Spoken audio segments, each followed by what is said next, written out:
امن یجیب المضطر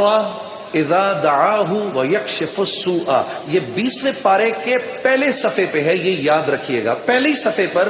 جس کو قرآن پڑھنا آتا ہے اس کو بٹھائیں، اس سے پوچھیں وہ آیت کدھر ہے، شروع کے اندر ہی ہے 4-5 سطروں کے بعد۔ امن یجیب المضطر اذا دعاہ ویکشف السوء، جو یہ پڑھے گا اب سنیے اس کو کیا کیا ملے گا۔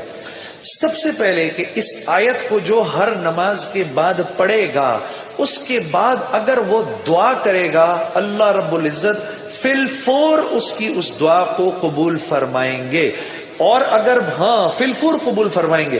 اور اگر اللہ اپنے علم سے جانتے ہیں کہ تھوڑی دیر بعد اس کا قبول ہونا ضروری ہے، تھوڑی دیر بعد قبول کریں گے۔ اس ورد کا کرنے والے کی اولاد کو اچھے رشتے ملیں گے۔ جو اس ورد کا اہتمام کرے گا ہر نماز کے بعد ایک دفعہ،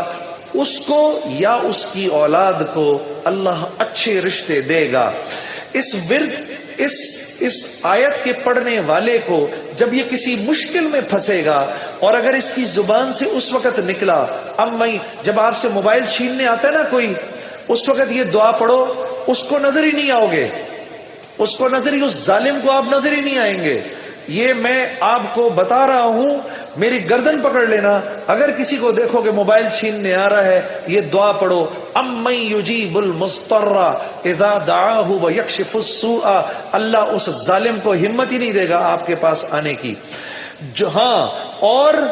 اگر کوئی غم مسلسل 6-7 دنوں سے آپ کی طرف متوجہ ہے، کوئی خوف یا کوئی غم آپ کی طرف متوجہ ہے، ماں باپ میں سے کسی کا انتقال، بھائی بہنوں میں سے کسی کا انتقال، اولاد کی طرف سے کوئی غم مل رہا ہے، اس کا ورد بڑھا دو، اول آخر 11 دفعہ درود شریف پڑھ کر اس کو 300 دفعہ دن میں پڑھو، اللہ اس غم اور خوف کو دور کر دے گا۔ یہ ورد پڑھنے والا اللہ کبھی اس کو نامراد نہیں کرے گا، یہ جو دعا مانگے گا، امن یجیب المضطر اذا دعاہ ویکشف السوء، اللہ اس کی دعا پوری کرے گا۔